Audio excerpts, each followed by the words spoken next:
Hello, welcome to another video. I just got finished with a one-on-one lesson, and I've been wanting to do this video for a while, and today's lesson just really kind of drove the point home. I thought it was important to go over this. A lot of people get focus, depth of field, and sharpness confused, especially coming when you're a beginner and you're just learning. Depth of field and sharpness and focus are all related, but they're very different things. A photo can be in focus and not be sharp.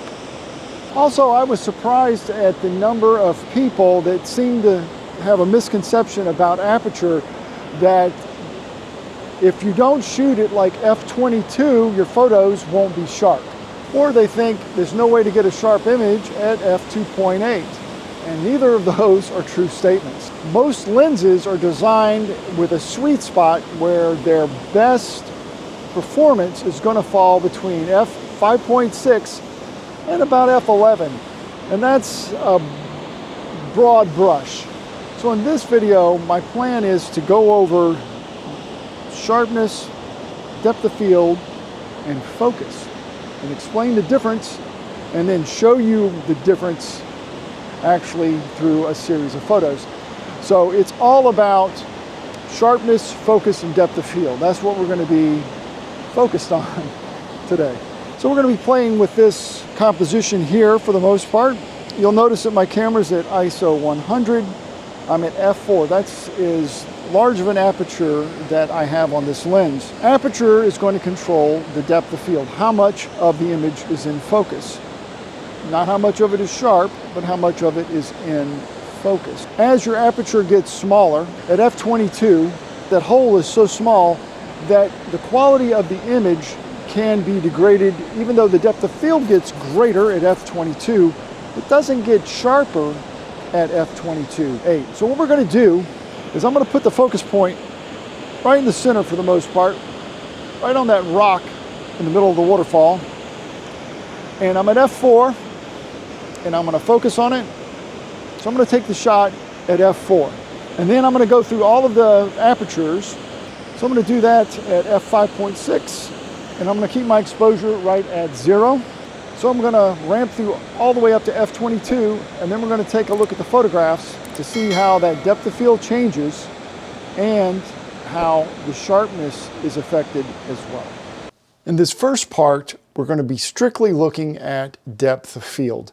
And depth of field is how much of your image that is acceptably in focus, or how acceptably sharp your image is. Notice I said acceptably sharp. I didn't say sharpest, because like I said, just because it's in focus doesn't mean it's the sharpest. In Lightroom, we're going to take a look at the image shot at f4, and then we're going to compare it to the ones with the smaller apertures, f5.6, f8, f11, 16, and f/22. So in compare mode, Lightroom makes this really simple. So I've got the first image on the left here is going to be my f4 image, and I'm going to take and we're going to have the second image is going to be f5.6. So we're going to zoom in here to 100%. And remember, when I did the video, I said I focused on this rock right here in the middle of photograph.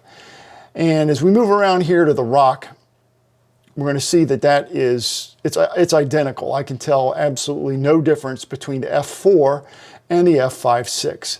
So what we're going to do is we're going to move closer to the camera, because remember, I focused in the very center of the image where that rock was. As we look at closer to the camera, the closest point to the camera, over here you can see that it is definitely not in focus. It's out of focus. If you take a look over here on the right hand side, the f5.6, as we move up, you can see that it's definitely a little sharper than the one on the left. These small little pieces of pine needles are a little bit sharper on the right hand side than they are on the left. Once we get to the water though, it's far enough away that depth of field picks up and it looks absolutely fine. We'll go all the way to the back now. Let's go all the way to the back of the image, and the one on the right and the one on the left, I would say And again, this is, you're going to have to trust me a little bit on this because of the YouTube and the crunching and the compression that it's going to end up doing. I would say that is extremely close, but the 5.6 is probably a little bit sharper. Both, I would say, are acceptably in focus. So the next image we're going to look at is f4 and f8. Back at the very middle of the image, we can see again that this looks great. If we look at our rock, the difference between the two on the right and the left, it's almost identical. I would have to say that the f8 looks the smallest amount sharper than the one on the left, the f4, but it's extremely, extremely close. Now, if we get down here in the very, very foreground of my image, again, the f4, not even close. It's very out of focus. But now the f8 is looking a lot better. Once we get up here to the edge of the rock, it's actually becoming more and more in focus. The depth of field is greater in this f8 image than it is in the f4. As we go to the very back of the image, the furthest away that as we go, back here on the dam, and again, these are almost identical, very, very close. The f8 is probably the smallest amount sharper. This next one is going to be f11 versus the f4. f4 is on the left, f11 is on the right-hand side of the screen. You'll notice that, again, we're focused here on the rock in the middle. Absolutely looks identical right to left, looks great. As we go down to the foreground part of our image, a gigantic, gigantic difference. Look at the detail is much sharper on the right-hand side at the f11 image versus the f4, which is not even close to being in focus over here. It is definitely out of focus. As we move back in the image, again, this part, the rock right here in the middle, it's identical on both sides. It looks great. It's definitely in focus and sharp. And as we go to the very, very back of our image, that looks great as well. Now we're at f16 versus f4. So let's zoom in. We're going to take a look at our rock right here in the middle. And both of these are in focus. Now at f16, I would honestly, looking at this, I would have to say that it looks, the f4 looks a small amount sharper than the one that's shot at f16. If I'm looking at the rock right in here, and right in here on both sides, the f4 looks just the smallest amount sharper, a little bit more detail, a little bit crisper at that distance. Now, if I move to my foreground right here, obviously this on the left-hand side, again, the f4 is not in focus, but look at the f16 now. I've actually definitely have a in-focus image at the closest distance to the camera. I've got detail in the little bitty pine needles that are there. You can see the details in the rock right in here. Looks really, really good. It's sharp around the edge of where the moss is on that rock. It looks really, really good. As we look back on the rest of the image, this over here looks nice. It's definitely sharp in focus. And then all the way in the back, this is as well. This last one, f22 versus f4. Obviously, it's a much longer shutter speed. It's 1 second versus a 30th of a second. Notice that I did use a self-timer, so I wasn't touching the camera, so we shouldn't have any type of camera shake. It wasn't a lot of wind that day. I was set up on rocks. It wasn't like on a sandy beach or anything like that. So camera shake or any kind of tripod issues should not be affecting this at all. So we're going to go ahead and zoom in to this at 100%. And again, the one on the right at f22 is in focus. That looks in focus to me. Let's go all the way to the very, very front. Again, this looks in focus. I see detail in the little pine needles. I can see all the details in that rock, that green algae that's kind of coating that rock. I look up here at the edge of it. It looks in focus. Back here in the rock, comparing this to this on the right. But I'm going to tell you that the f22 is not as sharp as the f4. It's not. I'm looking at this and I can tell you that the f22, while the depth of field is greater for sure, because if I look all the way down here in the foreground, This is in focus. This over here is definitely not in focus. And as I move through the image, as I go further away from the camera, over on the right, in focus. On the left, still not in focus. Once we get to the water and the rocks in the background, we can see that, yeah, this is in focus, but if you look at over here on the left-hand side at the f4 image that's in focus, this is way sharper than the f22. It just is. You look at this rock here, and the detail and the sharpness is much, much better than the f22. There's no comparison. As we go back to the very, very back of the image, back here, I can tell you that the concrete, you can see that texture in the concrete at that f4 aperture. F22, it's not as sharp. It's not nearly as crisp. Is it in focus? Technically, yes. You can definitely see the difference between f22 and f4. The depth of field is definitely greater at f22 than it is at f4, but how sharp is it where I'm focusing? Where that focus point is, how sharp is it right there? I would say that f4 is sharper than f22 at that focus point and as it gets further and further away from the camera. Do I ever shoot at f22? Occasionally, because I know that if I absolutely have to, because of depth of field issues, or maybe because I need a longer shutter speed and I just cannot get it using what I have available, neutral density filters or polarizers or whatnot, and I absolutely have to use that f22 aperture to give me that depth of field that I need, I can usually compensate with it by using a sharpening tool in post-processing. One of my favorites is Topaz Photo AI or Topaz Sharpen. Both of those are outstanding. Those two tools will definitely take care of those type of problems. So real quick, we're going to take a look and compare f8 to f22. The one on the left is going to be my f8, and that's a pretty good sweet spot as far as sharpness goes on most lenses, because that's right in the middle of your aperture range, and that's usually where the manufacturer of the lenses are going to really strive to get everything as good as they possibly can, is somewhere around that f8 mark. So let's compare the depth of field that we get out of f8 versus f22. The one on the left is f8, the one on the right is f22. And I know that you'll be able to see this without me even pointing it out. The f8 is leaps and bounds sharper than the one on the right, okay, the f22. As we move around, let's go down here to the foreground. Let's zoom in down here, okay. This is good.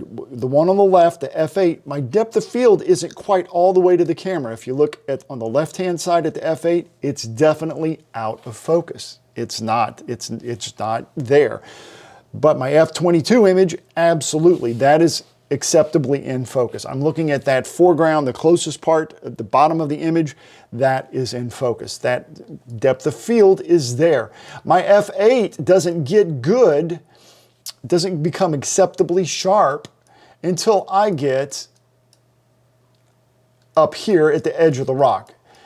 Even in here, at this point, comparing the two from left to right, the f8 does not give me enough depth of field to get everything I want. As a landscape photographer, I usually want everything to be nice and sharp from the very front of my frame all the way to the horizon.